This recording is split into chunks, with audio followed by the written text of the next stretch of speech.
And like, sadly, I think a lot of the time in young love, like neither of you know who you are yet. Like you're like what, 15, 16, 17 years old. Like you don't know what you want to do with your life yet. You don't know where you fit into the world. You don't truly know who you are.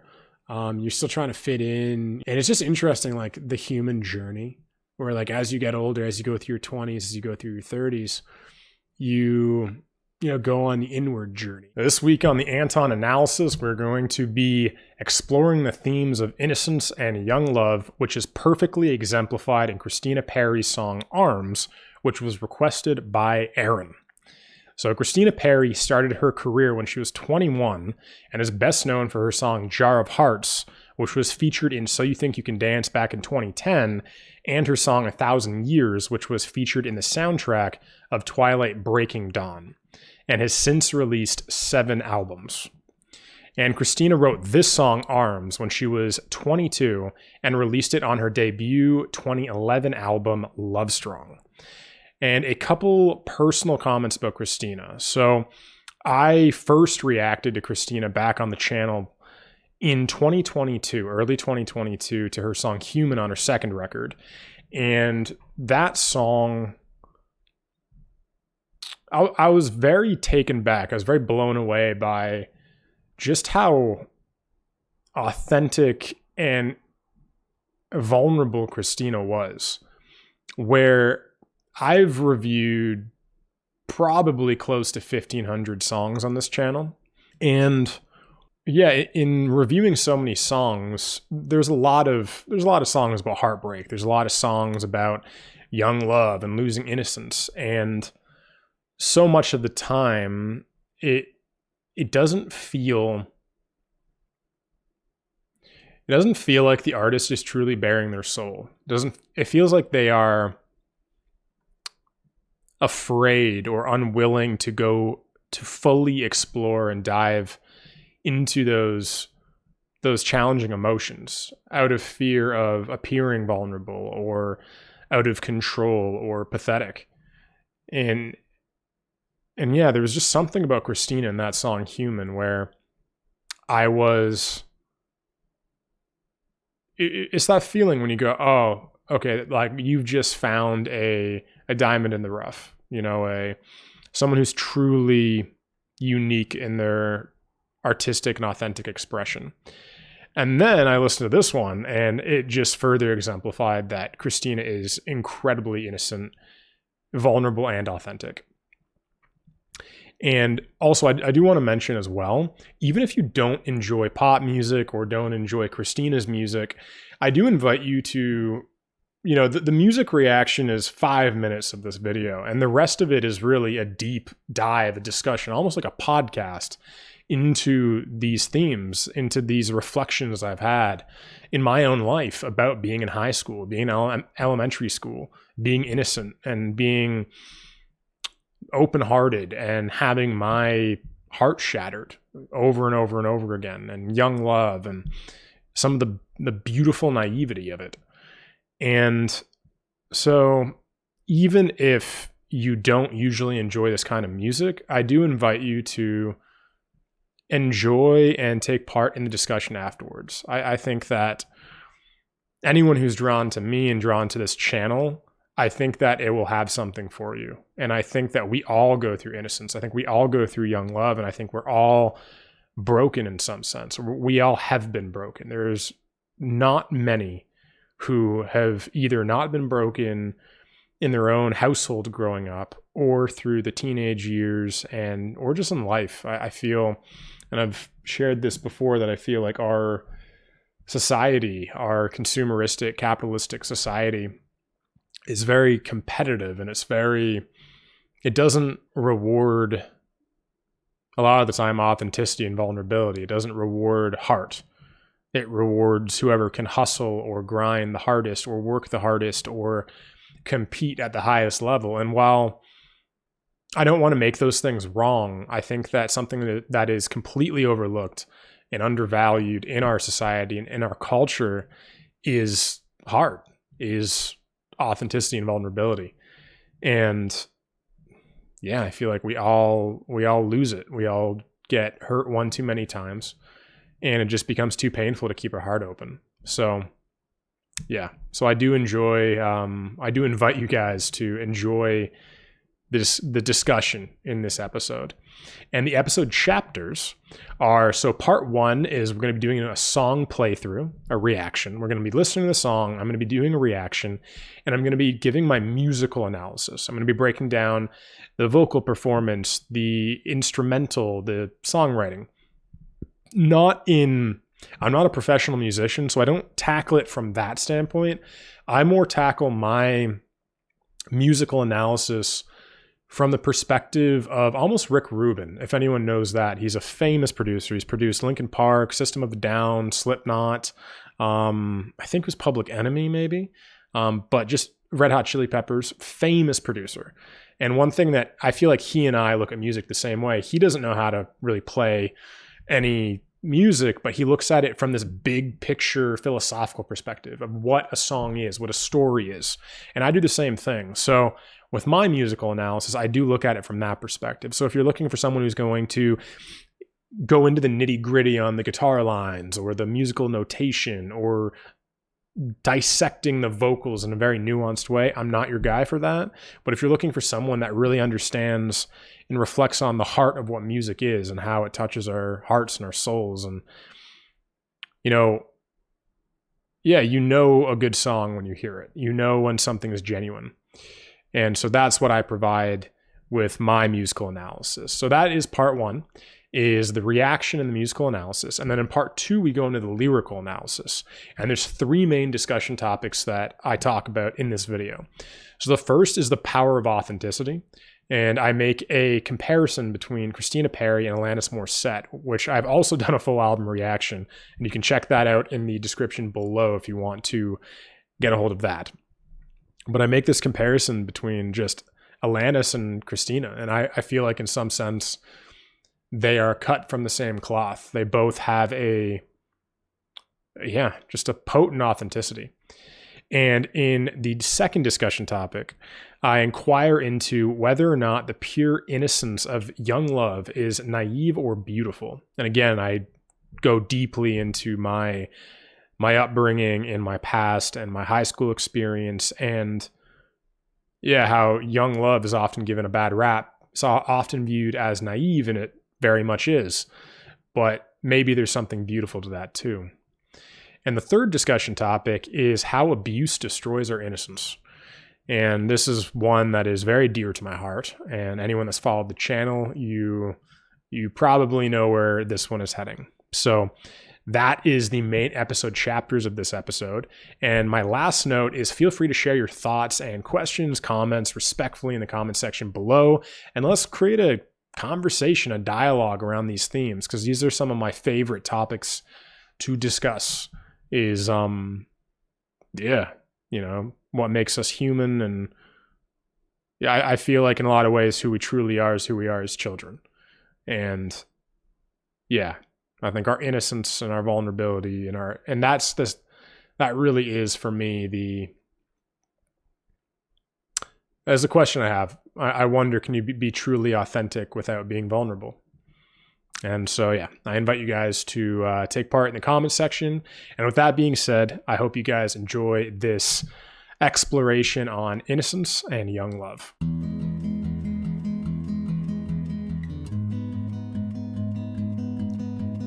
I never thought that you would be the one to hold my heart. She has a very innocent sound. But you came around, then you knocked me off the ground from the start. You put your arms around me, and I believe that it's easier for you to let me go. Cool video. You put your arms around me and I'm home. Wow, this is a great video. How many times will you let me change my mind and turn around? I can't decide if I'll let you save my life or if I'll drown. I hope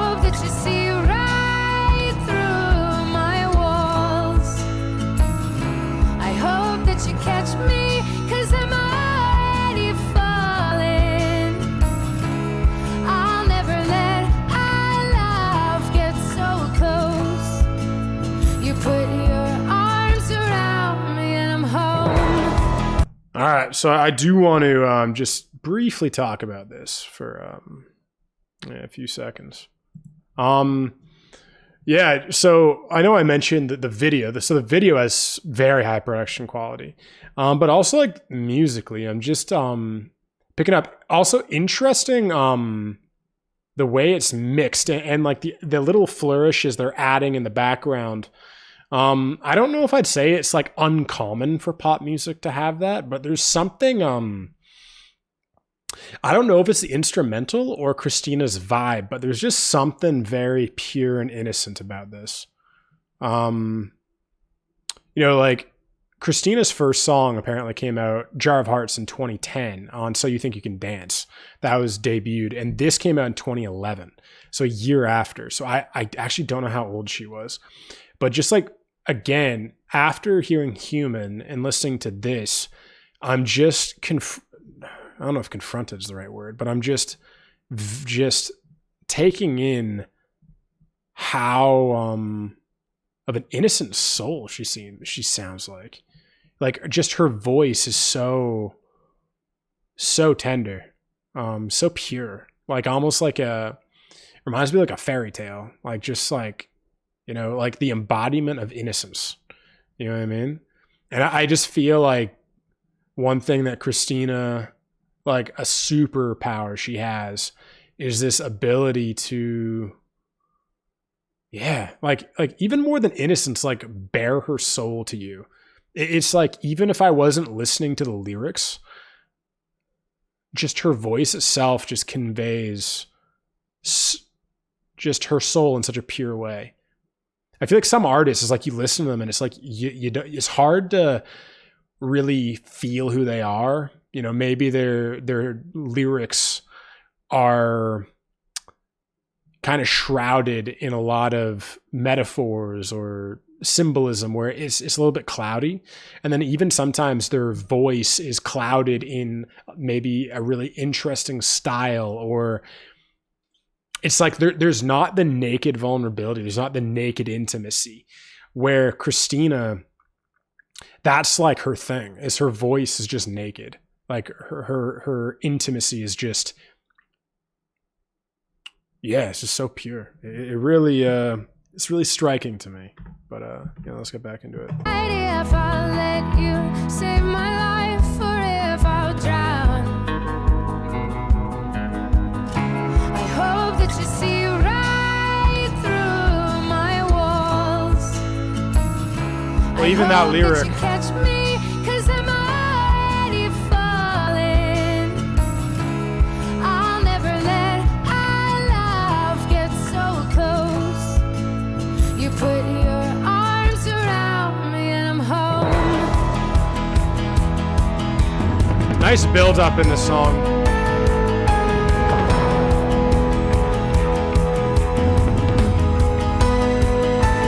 Oh, that's cool.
The songwriting a lot instrumentally. How it builds.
All right. So that was Christina Perri, Arms. So musically, I preferred Human. I think it was the melodies in Human, for whatever reason, hit me musically harder. But both just, I think as an artist though, I find Christina kind of like Alanis Morissette. I think Christina, yeah, is probably the closest to Alanis Morissette I've felt about an artist. Whereas interesting with Alanis too, because like we did a full album reaction to Alanis Morissette, Jagged Little Pill. And I think lyrically, that album, that and I think Savage Garden were like the two albums or the two artists where I was most blown away by their lyrics. Which is interesting because with Alanis Morissette, I'm actually not the biggest fan of her voice. She has an incredibly unique style, and it just for whatever reason just doesn't really do much for me. But she's incredibly talented. But just as a human being, Alanis Morissette is just one of my favorite human beings. I love her. And yeah, Christina Perri has a similar vibe to me. There's something about her.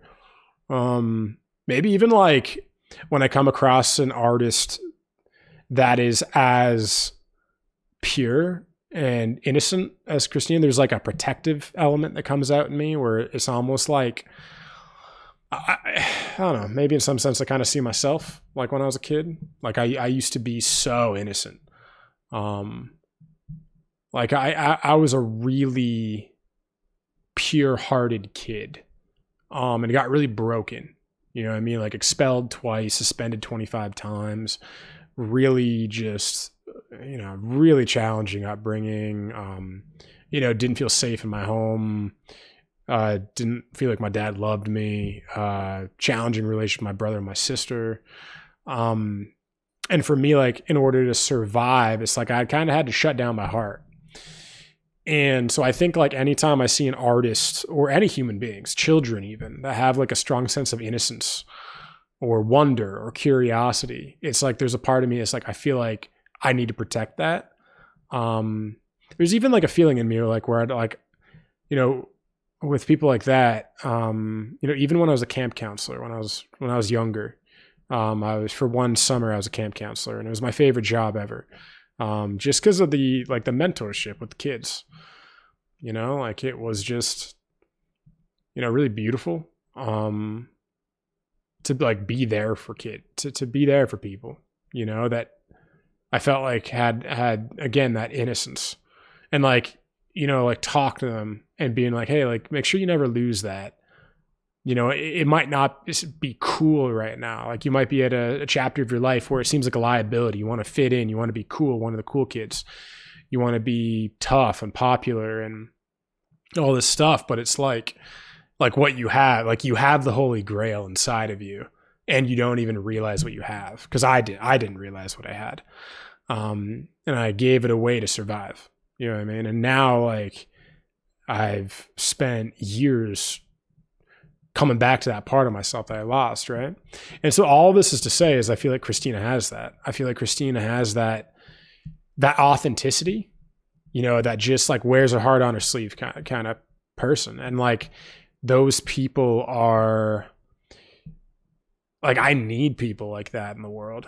You know, like that's my oxygen is human intimate connection, like vulnerable, honest connection, romantically and also just in friendships. Like is just, I need to be able to share my heart with people and I need to be able to have relationships where we can reach the inner children in each other and just play and have fun. Cause like that is the bedrock of what I love about life. Right. And so, yeah, there's a part of me that's like, you know, when I see like Christina so raw or pure, you know, especially in the music industry, like you kind of saw with Justin Bieber, like just how much abuse he went through. It's just like, yeah, I think it's like a little bit of like a savior complex too. It's like there's a part of me that feels like you know, it's my mission or it's like my mission on earth to like, you know, rescue people before they lose what I lost, you know? So yeah, so like I said, so like, you know, musically, this song was actually cool musically. Instrumentally, it did a really good job of building. Just the song told a story instrumentally, and so did Human, actually. So I don't know who we'll get into the songwriting credits after when we break down the lyrics of this one. But yeah, Human had that too. Human had an evolving series of aspects to the music. And I like the tempo changes in this, or at least that's something I don't know. I don't know if it's actually a tempo change or if it just, there's like halftime and double time. I don't know. I haven't studied music in that way. But yeah, like I said, I really value Christina's voice. And who knows, maybe I'll listen to this a few more times, and maybe the chorus melody and the verse melody will melodically jump out to me more, because so much of music for me, like, I'm all about the melody. I'm all about the chorus, the hook. I feel like that's the most important aspect of a song. Actually, all songwriters would say so. That's what they say, like, don't bore us, get to the chorus, right? But yeah, hooks are so subjective and melody is so subjective.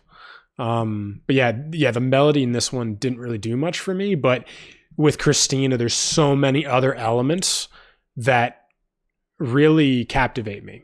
And we will be getting into the lyrics here, because like in a second, because already I heard some of what she was saying, and it was just really raw. And some interesting lyrics that she was talking about that we're going to get into right now. So actually, yeah, let's just get into the lyrics now. All right, and we're back. So like I said, this was the second single from her debut album, Love Strong. Interesting. March 15, 2011. So this was actually produced by David Hodges. So he produced a lot of Evanescence's early material on the Fallen record. He also did Because of You by Kelly Clarkson. He's a really good producer, actually. He's had a lot of songs that I've listened to over the decades.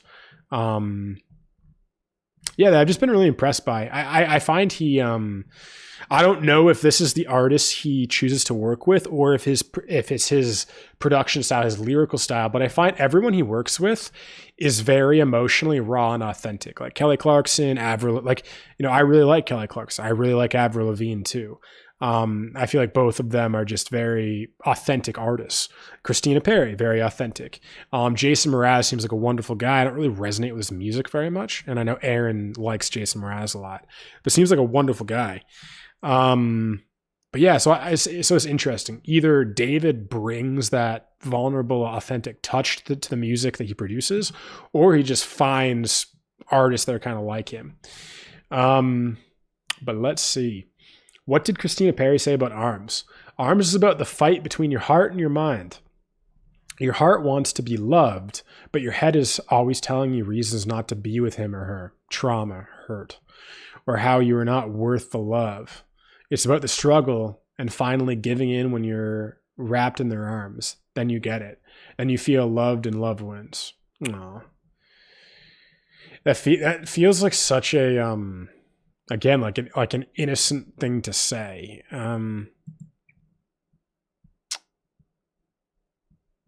It's interesting. I'm just thinking about like being in high school, and like I think like when we're young, like I definitely had this, like the naive innocence of like young love, like before you've been betrayed or cheated on, or your heart's been shattered. It's like, like go back to high school and just think of like the first times you were ever in love. You know what I mean? It's like, it's such a wild time. It's like, you feel like, love is the most important thing.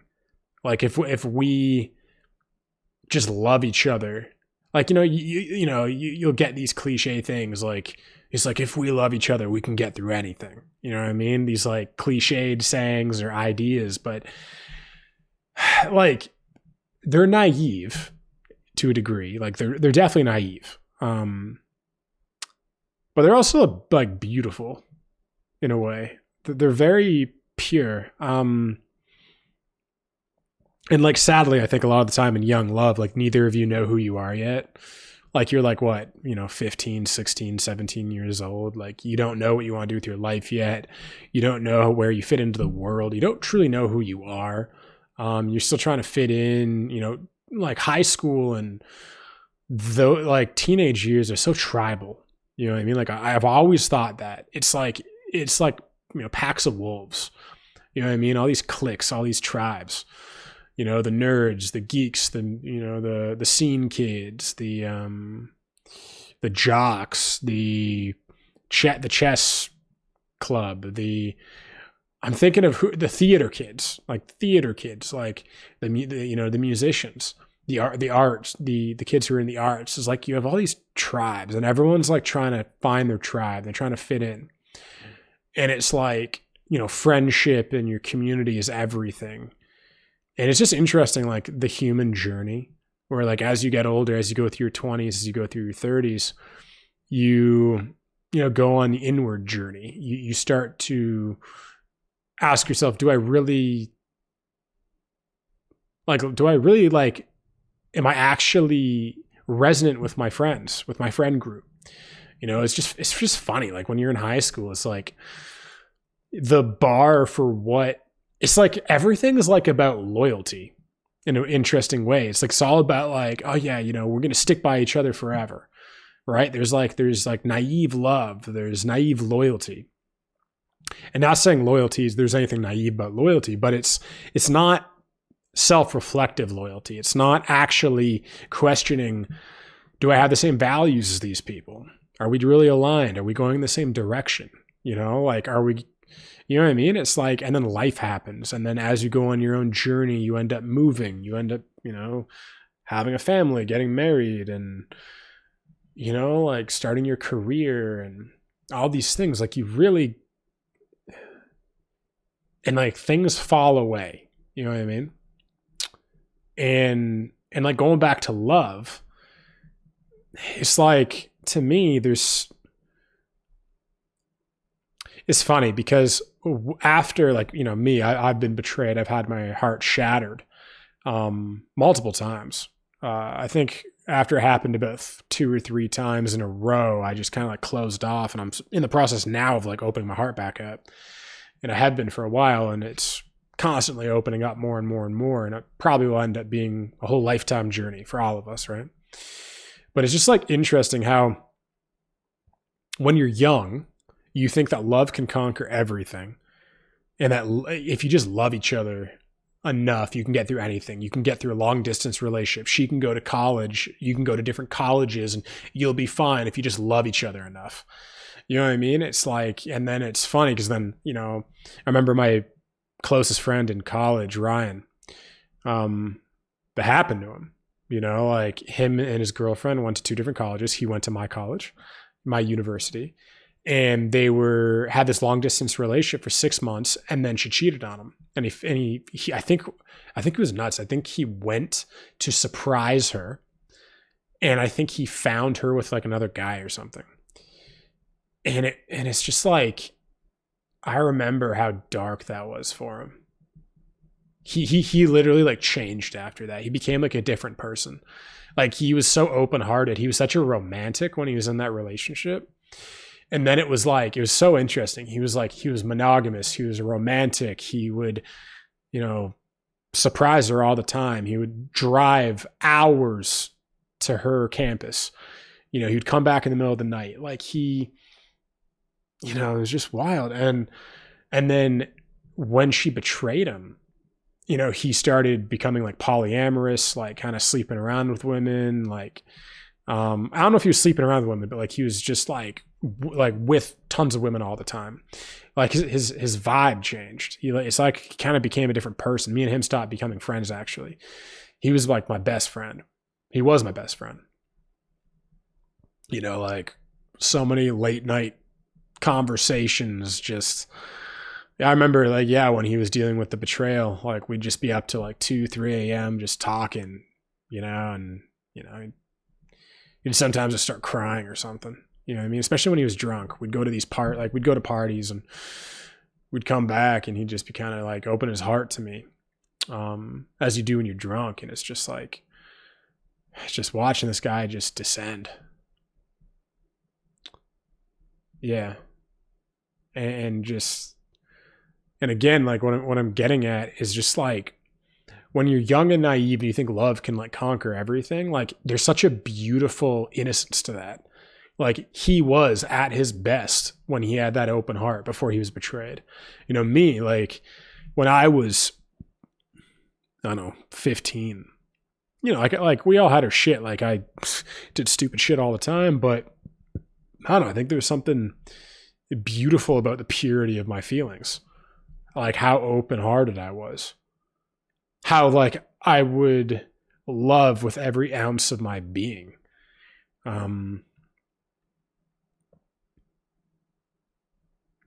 Yeah.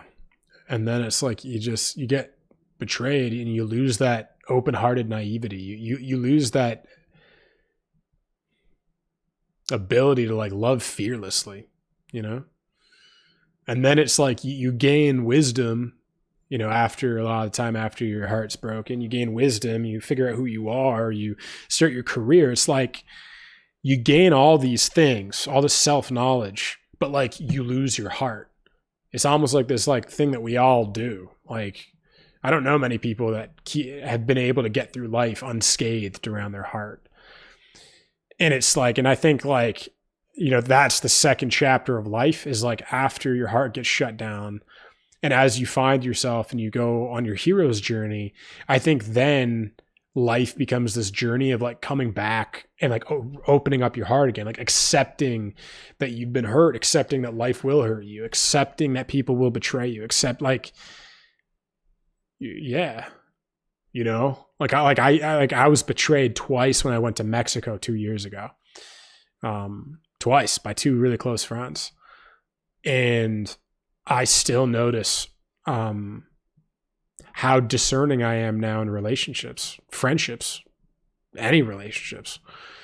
It's like it blindsided me so much. It was so, just came out of nowhere. And I remember I just went to Mexico a couple weeks ago, and I became really close with this woman. And we just had this like really, really deep relationship. And I remember like, I just got terrified, like, cause it was like, we were just friends, but it was like just moving. It was getting really emotionally intense really quick. Like we were sharing very deep things with each other. And it just like reminded me of being betrayed by Roberta when I was in Mexico 2 years ago. Because so many things echoed that other friendship. And I think these are important to go through. I think betrayal is important to go to. Is like learning how to like be discerning and learning how to be responsible with your heart, but also finding a way to balance that with still having like an open heart and knowing who to share that with. You know what I mean? And like kind of like testing people in a way too. Just like knowing if people are emotionally stable, like knowing if people, those two people that betrayed me, like were not emotionally stable. One of them was definitely not emotionally stable, and the other I thought was, but it's instead of talking to me about some, I don't know, insecurities that were coming up or challenges that were coming up with them, like he instead just went behind my back and stabbed me in the back. And it's just like, when that happens, like, it creates a trauma response where you're just like now like on high alert. And again, it's like, it's that balance of these things are good. They keep you safe. They keep you from being re-traumatized until you have the internal strength to get through life. And I think it's developing the strength and the courage to develop so much self-love, which you don't have when you're in high school. You don't have a lot of the time. People don't even have self-love until they're like on their deathbed. You know what I mean? A lot of people die without, like, my grandpa died without loving himself. Both my grandpas did. Like, all my grandparents died before loving themselves. You know, they had so much abuse and trauma, right? And it's like, yeah, it's just interesting. I think life is about developing self-love so that when you do find the right person, you can fearlessly open your heart to love with that person. And be discerning of like, hey, like, okay, like I've vetted you, like I can feel like you've done the work. You've developed enough self-love and integrity that you won't stab me in the back if things get tough, or you get insecure, or something happens in life where, I don't know, it gets competitive, right? So I think like all those things is like, yeah, like you have that wide open, naive, open heart when you're young, but you haven't developed any sense of self-love. You haven't developed any sense of power, strength, courage, like a real grounded strength and conviction. And so it's so easy to shatter our hearts. And that's why like all of us get shattered hearts, because we have no internal strength yet.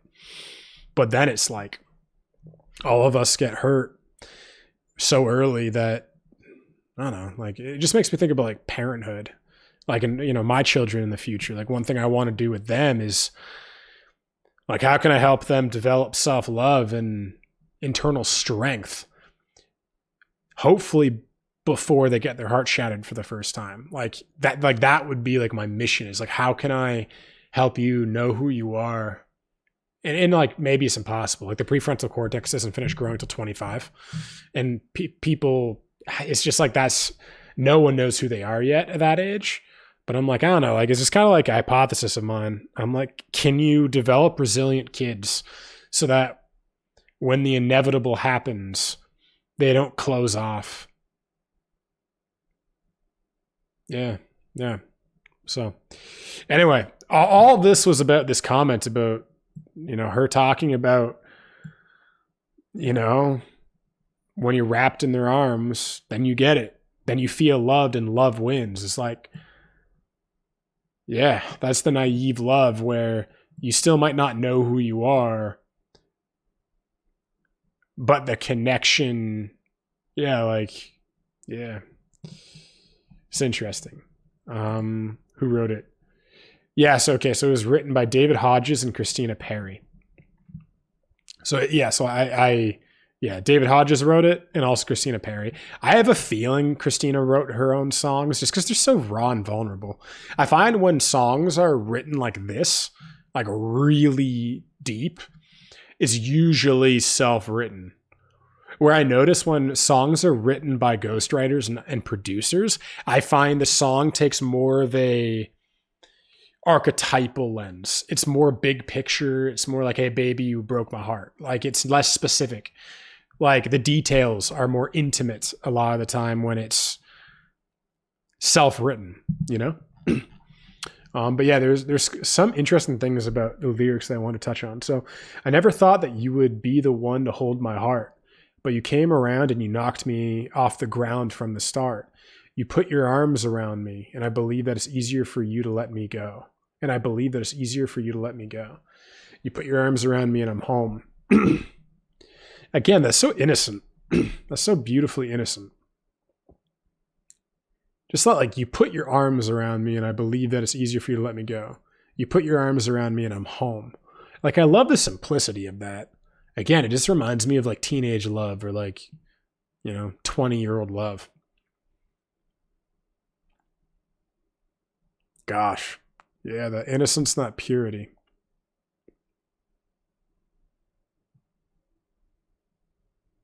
Gosh. Yeah, you can feel the sensitivity in her, right? It's like my mind just like goes immediately to like, oh, she's going to get fucking wrecked by life, especially being in the music industry. If she didn't have good a good upbringing or like really strong parental role models, like she's just not going to know how to, like, because she's going to get betrayed. She's going to probably get cheated on. Because just so many people do that. She'll get betrayed and cheated on likely. And like, she's just like, you know, she's just so like open and vulnerable. It's going to hurt so much. And it's just like, I don't know how many times she'll be able to take it before she just like closes off. You know what I mean? But I hope I'm wrong. I hope she has found a way to like keep her heart open over all these years. How many times will you let me change my mind and turn around? I can't decide if I'll let you save my life or if I'll drown. Oh, and then, okay, so this is another aspect of naive love. I can't decide if I'll let you save my life. So again, that's giving all of the power to him. This is fairy tale love, right? Anytime it's like, I want you to save me, it's fairy tale, young, naive love. Again, there's a beauty to it. I don't want to make it sound like it's wrong, but it's like, it's the first chapter. Like, it's important. It's the first chapter of life. Like everyone, yeah, it's the longing to believe that somebody can truly love you. You know, before you have that feeling that like, I'm totally alone and nobody in this world will ever love me. And I have to love myself. Like, you know, that's a lot of the time after you get betrayed, broken, and you have an open heart, you go into fuck relationships, fuck people, you close your heart. Like my mom always tells me she did this in her early 20s, I think she said. And she just said she like went to stone. And actually, no, it was my dad. She said my dad was so abusive early on and she didn't love herself yet. So she just kind of put up with it. And she said, I think she closed off her heart around 28, she said. And it just like, she's 64 now. And she's now only learning how to open her upper heart. And she's still not all the way there. So it's like, and like, she's just fortunate she's doing therapy and coaching. You know what I mean? It's like, she's 64. Imagine if she didn't. Like she would have died being cold. Like my mother is a wonderful person. I love her and she's really strong, but yeah, to survive abuse, she didn't have the strength to go. She didn't value herself to feel like there would be a better man out there. You know, I think someone she really loved when she was in high school broke up with her. The love of her life broke up with her. And then, you know, got married to someone that she wasn't in love with just to play it safe so she wouldn't get hurt. Then she met my dad, fell in love, and then that was an extremely abusive relationship, emotionally abusive relationship for 25 years. And it's just like, it's so common, you know? It's sad how common it is. Yeah, you know, I can't decide if I'll let you save my life, if I'll let you save my life, if I'll let you in. So it sounds like she's already kind of been broken, but like this is her last chance. Like she's kind of saying like, okay, I've been broken. I'm willing to open my heart up one more time. If you break it again, like I'm going cold, like my mom did. Yeah, she's like, this is literally her last effort, you know? I hope that you see right through my walls. Yeah, this is the last effort. I hope that you catch me because I'm already fallen. I'll never let our love get so close. You put your arms around me and I'm home. It's funny because her voice is so pure and innocent and vulnerable. Even though lyrically she's saying she has all these walls up. And I think like people like Christina, people that are that sensitive and vulnerable, I think a lot of the time they think they're more walled off than they really are. Like they're so sensitive that, you know, like like an average person, by the time they got through what Christina got through, they'd just be fucking stoned. But Christina still, like after walling up, still is open to, yeah, like letting somebody in, you know? The world is coming down on me and I can't find a reason to be loved. Ooh. I never want to leave you, but I can't make you bleed if I'm alone. I never want to leave you, but I can't make you bleed if I'm alone. I can't make you bleed if I'm alone. Is she saying that she wants somebody to love her so deeply that they'd be willing to bleed for her? I think it's kind of like, I think it's one of those statements where like, sometimes we can get in that phase of like, prove your love to me. Like I'll know you love me when you're willing to like bleed for me. And it's always what hurt people do, because they don't want to get hurt again. And they've been hurt so deeply in the past that they're testing the person. They're going, if you really love me, you'll bleed for me. You'll hurt yourself to love me. And what's funny is it's a narcissistic victim mindset.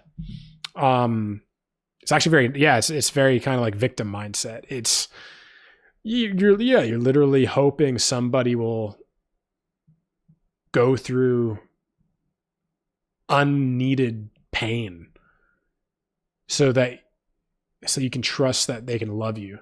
And the problem is it never ends.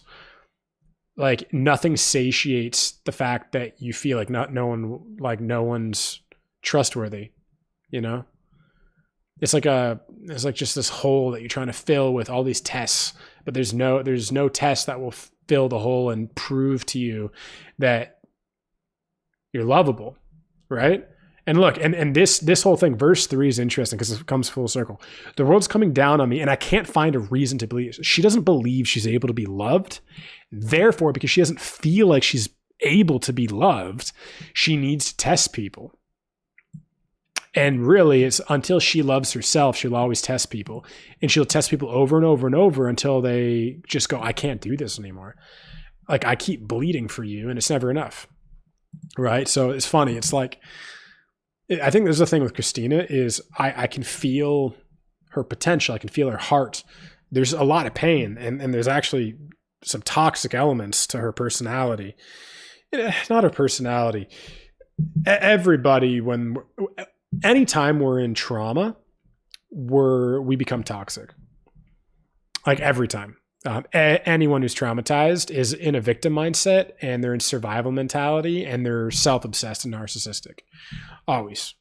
They either give selflessly, hoping that they're viewed as like a martyr, or they just take, right? Both of which are searching for approval from the other person. But I think she's really young here. 2011. How old was she? 14 years ago. 24 years old. She was 24 years old at that time. Sorry about my math. Wow. Yeah, math was never my strong suit. You put your arms around me, and I believe that it's easier for you to let me go. I hope that you see right through my walls. I tried my best to never let you in to see the truth, and I've never opened up. I've never truly loved. Whoa. Neither have I, actually. I've never truly loved. Yeah, when you hear someone else say it, it's like, damn, that's what it sounds like. Such an intense saying. I've never truly loved. Yeah, you get shattered in youth, and you get hurt before you can find someone you truly trust, right? Wow. Yeah, you just never feel safe enough with somebody to like love and be loved, you know? Wow. Anyway, that was Christina Perri, Arms. That was a deep one. That was emotionally raw. But anyway, what do you guys think of that one? If you guys know Christina Perri, what are your favorite Christina Perri songs? Let me know down below. And if you don't know Christina Perri, what do you think of this one? How do you kind of feel what I'm talking about? That innocence, that purity, that sensitivity, like a deep sensitivity I feel from her. Like a beautiful person beneath all the pain. Yeah. Yeah, but what do you think of this one? Let me know down below. And if you guys enjoyed the video and you want to help me and help the channel, definitely give the video a like, leave a comment. Helps the create engagement and everything. And then what helps the most is just like word of mouth. So if you actually really enjoy this video and you feel like maybe there's somebody in your life who you feel could get something of value from kind of the discussion tonight about this kind of thing, definitely share it with them. And yeah, it helps out a lot. So thank you to anyone who chooses to do that. And lastly, if you guys want to get a hold of me, check out my social media, get a whole bunch of exclusive content, hundreds of exclusive reactions, more than 100 exclusive podcasts, bonus content, membership platform, all that kind of stuff. Click the link down below to get access to all of that. And that's it. So I'll see all of you in the next episode. I love you guys.